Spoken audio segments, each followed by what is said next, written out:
With a quick roll call, Mark Cowan, he'll be with us shortly. John Cott. Present. Caroline Wilson, me. Eric Yoder. Present. Kevin Beard. Present. Bill Boyer. Here. And Retha Hicks. All right, that confirms our quorum. Members, have you had a chance to look over the minutes from our October 8th commission meeting?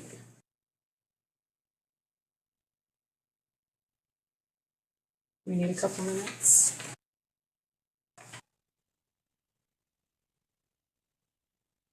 I'll make a motion to approve. Bill? Do I have a second?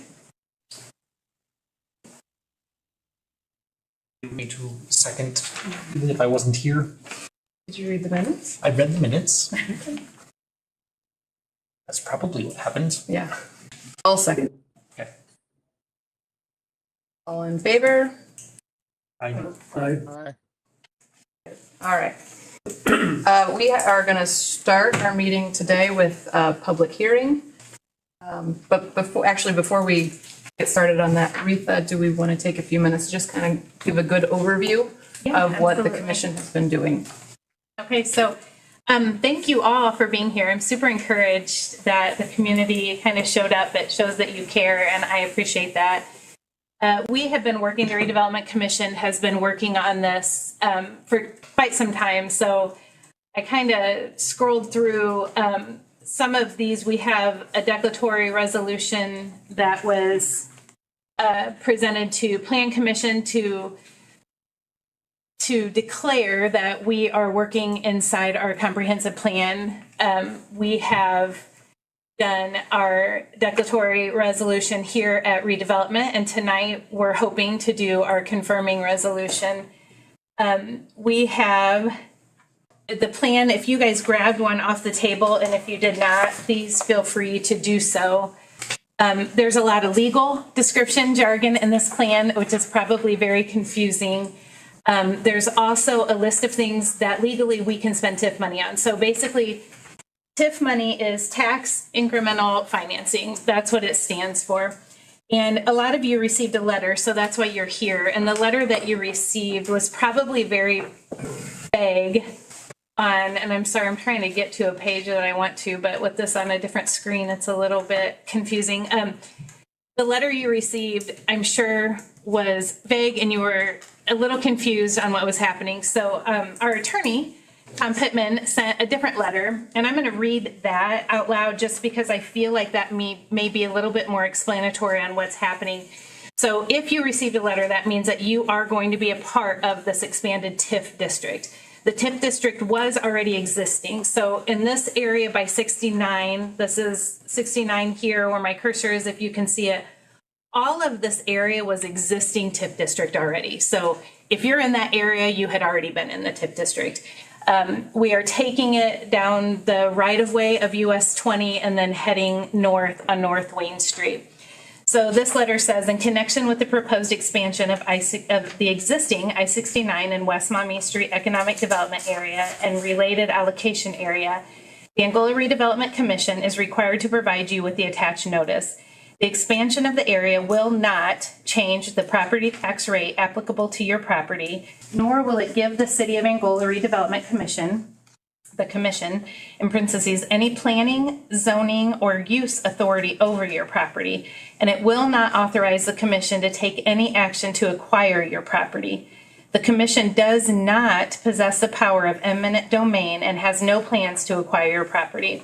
This letter and enclosed notice are being provided pursuant to a statutory requirement and for your information, and you are not required to take any action pursuant to this letter, but you may attend the public hearing identified in the notice. So you received something similar, but it was just very vague, I think, and it still met the statutory requirement.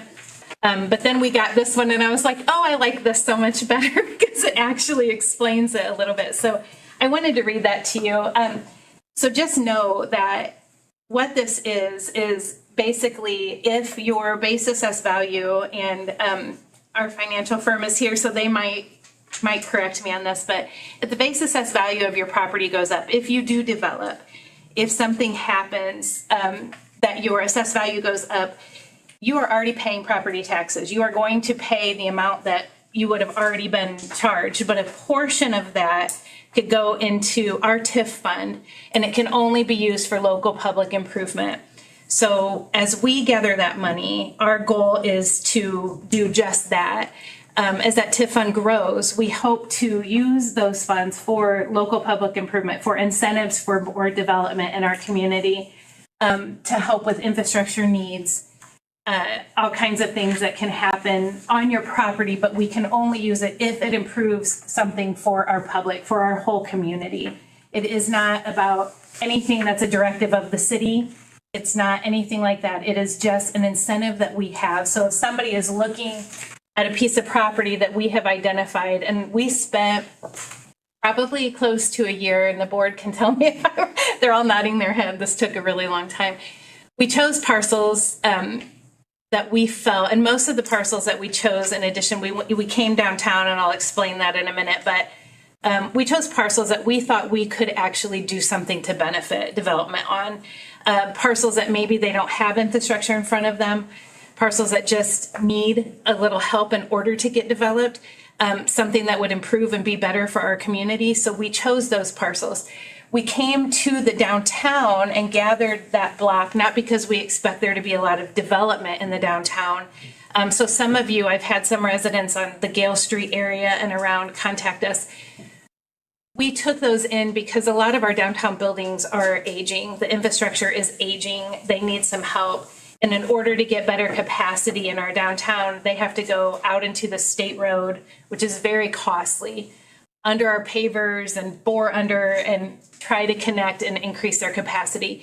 So we took that Gale Street area and around with the hopes that we can do some infrastructure work to help our existing buildings. Maybe a restaurant wants to go in, and right now, West Maumee, those buildings, they have some water issues. So without some help from us, they can't do any more investment in their buildings. They can't change the use. They can't do anything. So we're hoping that we're able to increase some capacity in our infrastructure on the back end, and they can easily develop that way. Or maybe a lot of them want to do apartments upstairs, again, change the use, something like that. So that's why we chose those. As you come into the downtown, and then we headed north. And again, we took this all the way north, just choosing parcels that we felt like could benefit. So as an example, and I know this map is not great, and I have another one that might be a little better, but I don't know if any of you are familiar with the Woolert Street Extended. So there's the back end lots of those. There's no infrastructure that runs down Woolert Street Extended. So we've had some developers and some owners of those properties want to sell the back half of that butts up to Woolert Street, but they can't do anything with it because there's no utilities. So we chose those parcels thinking, hey, maybe we can help do something. So again, just as a reiteration, this does not increase your taxes. This does not change anything. We are not taking your property. We're not doing anything there. But as a community, we have very little incentives to give developers, and we want more development. We're not trying to go crazy in our community by any means, but we want to be able to say, hey, let us help you, let us benefit you. And so that's why we chose the parcels that we did. So if you received a letter, that is why. That means that you are in that district, and we're hoping that we can help with something, again, that is local public improvement only. So I hope that gave a little bit of an explanation, and if the board needs to add anything, you're more than welcome to. Can I jump in, Retha? Can you hear me? Yes. So I think one thing that we as the board are aware of that you should probably explain a little bit more is the difference between the residential, commercial, nonprofit, because we're taking for granted that everybody understands that, and maybe you can explain how that TIF works and why those properties were gathered. So the residential that was along, if you are on West Maumee, it's probably because your parcel came out into that right of way. If you are downtown, and you are a single-family residential, and somebody, again, correct me if I'm wrong, you could come and say, hey, I want to do some improvement on my property, but only if it's public improvement. If it is benefiting local public infrastructure, if it's benefiting our community, we can look at that. But if it's just private development on your own property as a residential unit, then we can't do anything. Commercial, again, just as I explained, if you're looking to develop, if you're looking to grow, if your infrastructure is not there, if you need some help, we have, again, in that plan that you may have grabbed off the table, we talk about potential, I mean, we can do some things with signage, you know, just things that benefit your property, increase and incentivize development. We can do that if it benefits the community in that area. And then nonprofit, I don't know. I'm not even sure what, yeah, they don't pay taxes, so they're not, it doesn't, Yeah. they're not in our TIF. If they were, they wouldn't Yeah, they don't qualify. benefit. Yeah. Is that what you were thinking, Eric? Yeah, no, I think that's good. And the same thing, and Attorney Pittman or Crystal, you guys can speak to this, but the same thing is collecting that TIF into residential. Yes. You know, we've discussed that too and how that is. That's probably good to touch on. Jason may want to say that if you have a homestead exemption, this is an economic development TIF, and so it cannot collect revenue. Even if you do get increment, it won't be included in the TIF. It's only for the 2 and 3 percenters. So if you have a homestead exemption on your property, you may be within the boundaries, but your increment, if you have an increase in your property taxes, it will not contribute to the TIF. Madam Chair, let the record show the attendance of member Mark Cohen at 3:40. Yes, thank you. Thank you. Thank you for coming. You're welcome. I would just, Retha would also add my name's Crystal Welsh. I'm with Adam Marsh. I've been helping the Redevelopment Commission through this process. Most of you have a copy of the plan. As Retha was mentioning, the eligible uses of the funds, they start in the plan on page 3 and kind of walk through the types of projects that the Redevelopment Commission might want to fund with the tax increment financing, the revenue that's going to come to them over the next years through this plan. So they're kind of all listed in there, so you have an idea of what kinds of things might be eligible. Yes, and if you receive the letter, it is because, again, we are expanding this TIF. So we had the existing TIF. Instead of starting a whole new one, what we decided to do was expand what was existing. And part of that is we have just never been real active with our redevelopment commission. And so we have funds in there now. We've never used them. We haven't bonded against, we haven't used them as incentives. So we decided to update the plan because in the original plan for that original TIF district around 69, it only allowed us to spend money on 3 things. Which was very rare for TIF plans because, again, it's local public improvement. It should be wide range of things that should benefit a lot, and it only was like a very small piece. So we wanted to be able to access those funds and use them for something more and something better in our community and more incentives. So we chose to expand, which is why everybody received a letter, because if it was new, and I believe them, this is correct, you wouldn't have received one. That's what makes the law so dumb, I would say. This is our attorney Pittman, by the way. If we were creating a brand new TIF district, there would have been no letters because it doesn't do anything but alarm people to get those letters. But if you expand, they've decided, well, okay, we'll have a different requirement here. You're required to send letters to people in the expansion area to alarm them. And invariably, when this happens, we always get, redevelopment commissions always get concerned citizens showing up. From the perspective of owners who got this letter, the term I use is it is a nothing burger. Okay, it means it doesn't affect you at all. If you're in a TIF district or not in a TIF district, it's invisible to you. You wouldn't even necessarily even know, and you don't need to know. So this is, I was going to say, until the last legislative session, where there was a bunch of legislation that kind of made problems with local government. This is it is my least favorite law in the entire Indiana Code. Okay. I always try, and we did this here. Can we do a workaround to avoid these alarming letters? But we had a fact situation here because the expansion was in two directions that made it impossible. So, it's unfortunate that these alarming letters are required. They are required, but again, nobody understands why. So, Thank you, Tom.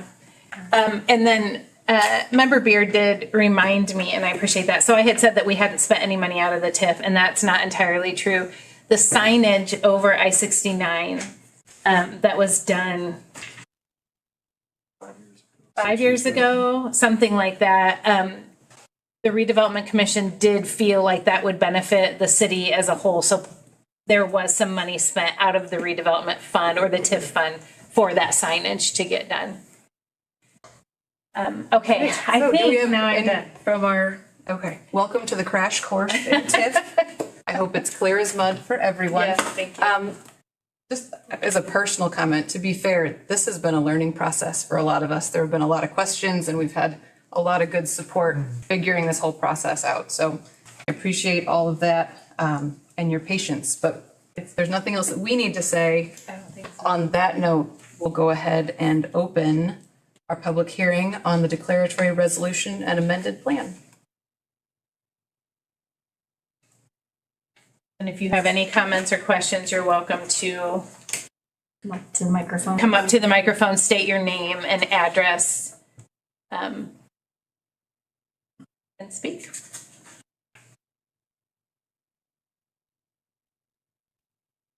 You must have done a good job. Questions of the audience? After, well, we can close the public hearing and then, Okay. yeah, I think Well, so. no, I think if you're expecting a response, you need to leave the hearing open. Oh, so that okay, they can yeah, respond. if you have something Yes. that you want to ask, absolutely. Okay. I guess the tone that I'm hearing so far is one of concern from the audience, and maybe that's the case, but I kind of see this as an opportunity for people who are now in the TIF district, right? Yeah. What we're Oh, yeah. looking to do is to use this money that we have and any further development that occurs where we get some incremental income from that in order to reinvest in the community. So the people who are now in the TIF, we would like to be busy in the next several years with, hey, I want to do this, I'd like to develop this, I need some help. We would like to help you. So in a way, I think these letters should be more like opportunities rather than concerns. maybe going forward, I'll probably use the form to add that, and that's a good point. Yeah, because it doesn't change, as far as costs go, yes, it doesn't change anything, like as cost of ownership. But as far as what we could possibly do, that's what I would think the news would be. And so I'm curious to know from the audience, how many people came here concerned about what's it gonna cost me, as opposed to, hey, what can I get out of this? Or what is this? I think I was worried more about acquisition, Record this. like the words acquisition, like We were required, zoning. I didn't yeah, know. we were required to state any possible acquisitions legally, and we have none. Yes, sir. I don't need to go to the podium, but how much money are we talking about that we have to work with? It's getting up towards $1 million. So right now in our existing, we have about $1 million. Our last financial report was $1,138,500. Now, some of that will be spent with doing all of this, with what we have to do, but that's about where we're at right now. So It's not very much. no, it's not, Not a whole and lot. which is why we're expanding, so that we can grow that fund, and hopefully in the next, this Do is that much myself. this is certainly something that is not, it's a kind of a long plan. It's not we're not gonna see huge benefits for the next year, but maybe 3 to 5 years, absolutely. It will grow as development happens. So yeah, right now, there's not a lot in there, which is why we started this now, because if you don't start it, you stay at that amount, right? It grows incrementally, very small, but so we're hoping to continue to grow that fund, which is why we started now. Do you have a map of the original TIF? I mean, you show the new one, but you don't show what it was originally. You just said it was out by I-69, correct? So this blue area was, except for the single family was in there, and I do have that, Scott. I can show it to you. It's not part of this plan right now, but it's this whole blue area right here. So everything east and north is new. Yes. And that's. So the trailer park here was in it. We removed that. There was some single family residential up here. We removed that. The church. Sunlight Community Church was in. Again, they don't pay taxes. We removed that. But other than that, this was pretty much the existing. Yeah.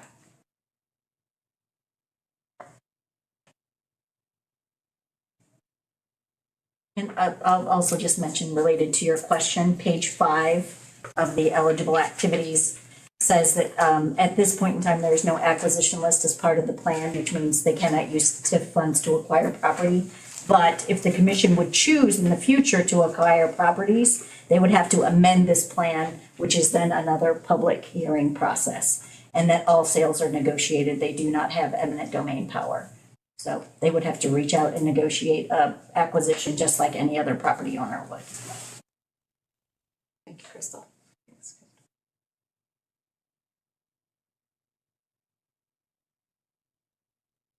Any other questions, comments?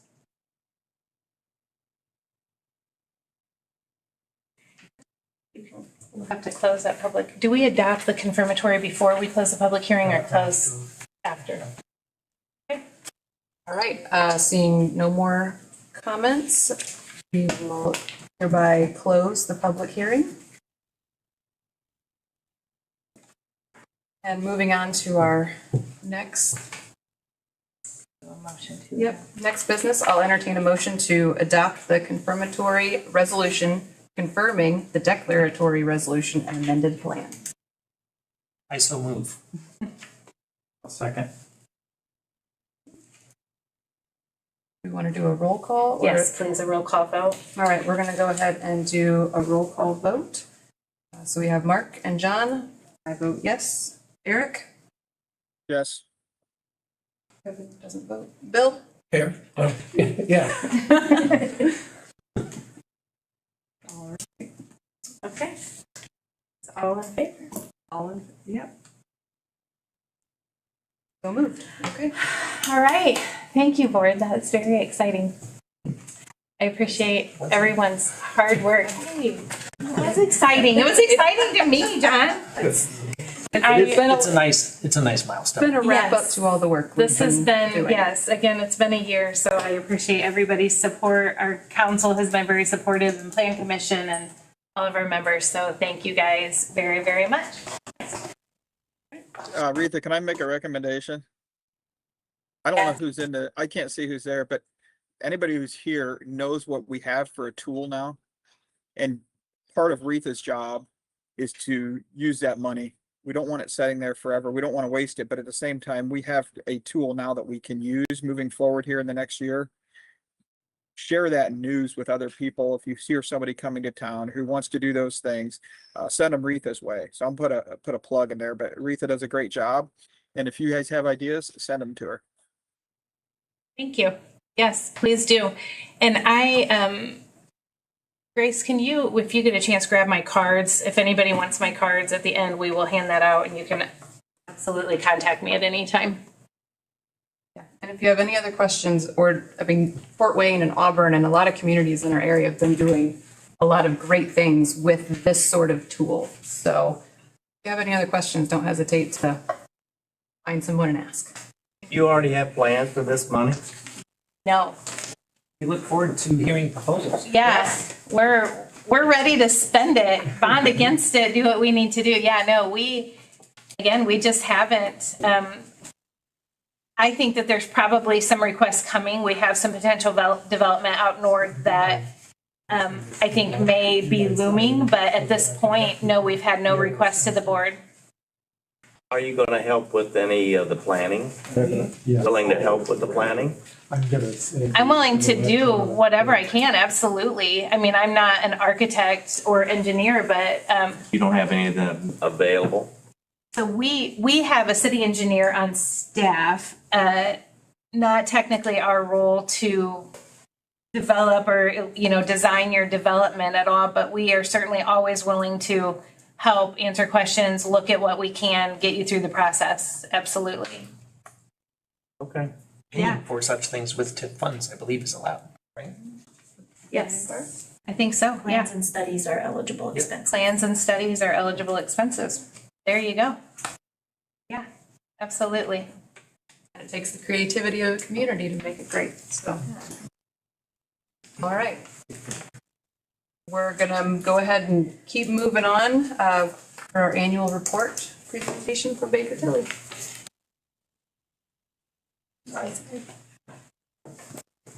Good afternoon.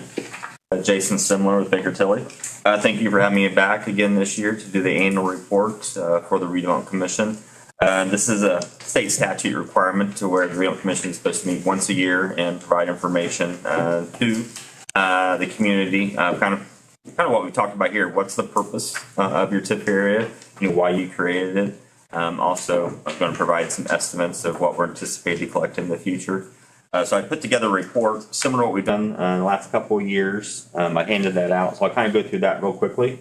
If you have any questions as we go through this about the area in particular or just TIF in general, I'm be happy to stop and to address those questions. Thank you. Page one, just a little bit of background information that I've included in there for you, just because as a good reference source. A lot of this is you guys have been very involved with the last year or so as you've been amending the original declaratory resolution and plan. But again, this is kind of one place that you can refer back to in the future as well. So again, talk about that you created the original area in 2009. It does have a 25-year life. But that clock hasn't started ticking yet because you haven't obligated any of the TIF towards any bonds or anything. So under current statute, it doesn't have a sunset date yet or maturity date. It can go on until you decide to end it or the statute changes. You have something? Oh, okay. And then we went ahead and talked about the amendment that you just passed as well on page one as well. Again, it has a 25-year life as well. Again, there's no bonds outstanding and you've listed in your plan the various projects that you can use the TIF for. So on page two, we do work with the county auditor's office and one just to help them to make sure the base changes correctly from year to year, and then also look at what you are supposed to collect and if there's any changes or variance from that, we try to find out why there was a discrepancy. So in 2025, you can see that there's $20 million of assessment currently in the area. And this is, as Reetha was talking about for the audience, it's that original area for 2025 because we hadn't amended it yet. The base was about 7.7 million. So the increment or growth that's occurred since 2009 is at $12.7 million. You take that times the Angola tax rate of $1.95. And that's at $248,000 that we're estimated that you'll collect this year. You get that twice a year. You already received your first settlement in June. And that was about $175,000, so right about 50% of what we'd expect. So people are paying their taxes and paying them on time. So you should get about the same amount in December. 2026, we do have the 2026 values, and you can see the increment, the growth has increased to about $12.8 million. So keeping the tax rate the same, we're expecting about $251,000 for next year. The 2026 tax rate won't come out until probably January, so we could update that at that time. And then you can see in 2027, a big drop off, and that's because of those amendments that we just talked about, taking out a lot of those residential parcels. We took that out. You see both the net assessed value and the basis change has decreased. That's just taking those parcels out. You can see over time, the net assessed value is anticipated to grow, and that's because the new apartment complex that was just recently built, it has an abatement on it. So as that abatement rolls off, you'll capture that new assessment. And that's why you see the assessments growing over time. So when we hear from you next year, it will include everything, so the numbers will change, correct? Okay. Yeah. And other reasons that the numbers will change, we try to include it in here, is most of you have probably heard of Senate Bill 1, the new legislation that has occurred. And that was one of the reasons why we did the amendments, because it's just giving additional credits to residential parcels, which we can't capture. That could only hurt us. So that's one reason why we took out some of those parcels. But there's other parcels that are still in your area that we think that might develop that are in either residential or the 2%. They're receiving credits starting next year as well. We've accounted for that. And normally you'd be seeing a decrease in your net assessed value and a decrease in your TIF, but because you have that abatement from the apartment rolling off, it's helping offset any of those deductions from the new legislation. So even with that, we are still seeing a slight increase from the abatements rolling off. And as you can see, by 2031, we're anticipating the TIF to be around $251,000 again. And then page 3, we just did a kind of historical tax increment just to show what you've collected over the last 5 or 6 years, just to see how it has grown and changed. Just again for your reference. Page 4, again, this is more for those in the audience. It just kind of lists the projects that you have funded from the TIP over the years. Talked about the park, mostly infrastructure. Again, from what TIP you have collected, since 2009, you have used it for public infrastructure. Again, just you've expanded that in your plan to be able to use it for more things. And then the last page, one of the requirements of the statute is to show what the impact of creating the TIP area is on the overlapping tax units, so the county, the schools, the townships, the city. So this just shows at the top of the page, current situation, looks at the county, all the different units, and makes up the total tax rate of Angola of $1.95. And in that box there, it shows $1.95 times the captured amount of $12.7 million to come up with that $248,000. So the bottom of the schedule shows, let's say that you ended the TIF area. Let's say that you didn't have any projects that you wanted to fund, and you didn't need to collect that $250,000. If we were to end the TIF area, that $12.6 million that you're currently capturing, that would flow through and add to the tax base of the city and the county and the school. So if you look at the city, for instance, at the top, the city's tax base is $629 million. You see that in the middle of the page. The city's budget, if you look on the far right, is $6,493,000. So the city's budget, $6,493,000 is funded from property taxes. And if you look on the left, it takes $1.03 to levy on everyone in the city to be able to fund that budget. So if you look at the bottom of the page, you can see if we pass through that $12 million, the tax base of the city would grow from $629 million to $642 million. But the city can't raise any more revenue. They can't raise a penny more property taxes because it's at its maximum levy for the state. So it's at their budget doesn't change, but their tax base grows. It just reduces the tax rate for the city from $1.03 to $1.01. You see that on the bottom of the page. So if you look at that for all the different units, you can see if you were in the TIF area, the tax rate would decrease from $1.95 to $1.93. It's about 2 cents. The county and the city, if you look in the far right, would see about $9,000 of new revenue because of their cume funds.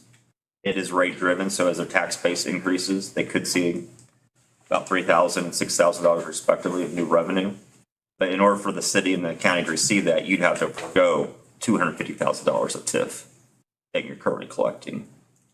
So the point of this schedule is, from the city's standpoint, you can get much more bang for your buck by creating this TIF area, capturing that $12 million, collecting the $250,000, and being able to fund projects.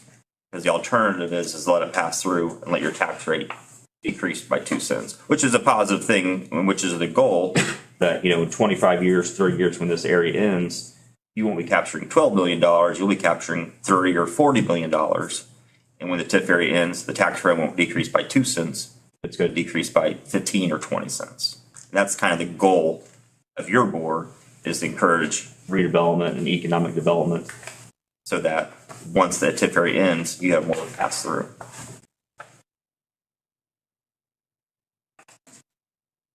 Because some of the misconceptions is if you were to end your TIF area right now, that $250,000 you're collecting, then that $250,000 gets allocated to this county and the school, and there's a windfall of revenue. And that's just not how property taxes work in Indiana. Yeah, essentially what it means is that everybody else outside of the TIF who currently pays taxes will get a 1% discount.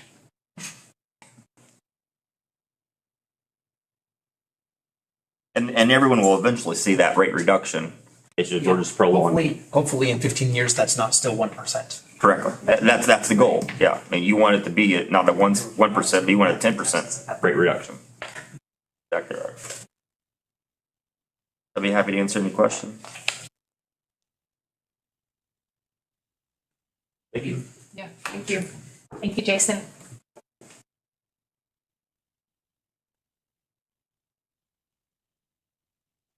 Just out of curiosity, and I don't think I've seen, is there anybody in here from an overlapping tax district?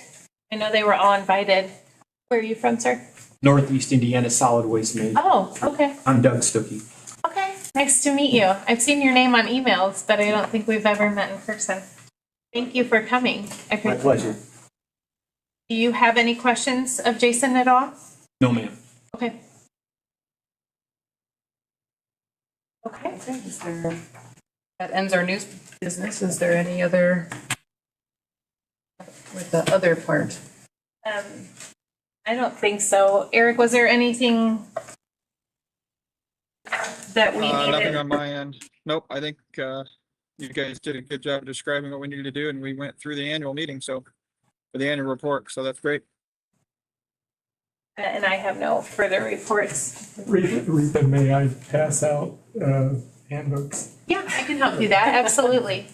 Throw out your old one. Are these all new? This one's brand, well. Well, no, I think I no, already have one of those. no, You're saying there's a new one. That's the old one? Yeah, okay. Oh, these are This is like, new, this is, That's down, I guess. So, It's like being in school.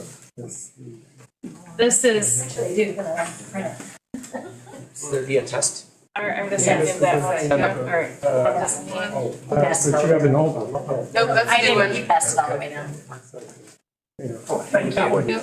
Brand new, so it's running. So our attorney, Tom Pittman, is with Barnes and Thornburg, and he literally wrote the redevelopment manual, so that's why he's handing this out.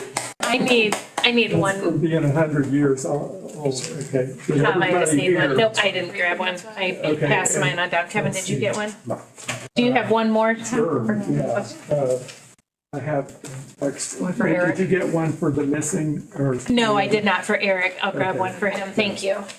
That My should other be- one's wore out. I've read it too many times, so I need a new one for sure. Please. It is surprisingly easy to Really read. hard, I tell you. Thank you. Yeah, this one's brand new and Retha's got yours. It's pretty easy to read. Tom, are there any major changes in this one compared to the old one that we should? You know, certainly TIF law has been impacted, but more indirectly because of the Senate bill. So, you know, it's not strictly TIF law. What do you recall as being new? It's been a while since. I They really didn't mess with TIF too much this session. They were so busy with busy. local income tax. Yeah. and property taxes. Yeah, but Fortunately. So busy getting us yeah, but another. whenever we update it, we always try to improve it. You know, if where questions have arisen that we want to address. So hopefully it should be a better version than last year. But I just wanted to pass that along. Thank you. Thank you so much. Thank you, Tim. Yeah. All right. Oh, and I passed around an email address. I suppose I could have gotten. I suppose I can get that from Rita though. Yes, you can. Okay, I'll get it from Rita. Because we also do this as an electronic searchable document. So I'll get with Rita and make sure that everybody gets a searchable electronic version. Thank as you. well. Yeah, Okay. that's wonderful. Thank you, Tom, very much. Kim, do you have anything for us? No. No? Okay. All right, well, at this time, if there's no other business to attend to, I will entertain a motion to adjourn. Thank you. A second. John? Yep. Updated. All right, Mark. Okay. All right, good work, everybody. Thanks, Bye, Eric. Hi, Eric. Thank you for getting on. Thank you, guys. Everything. I'll take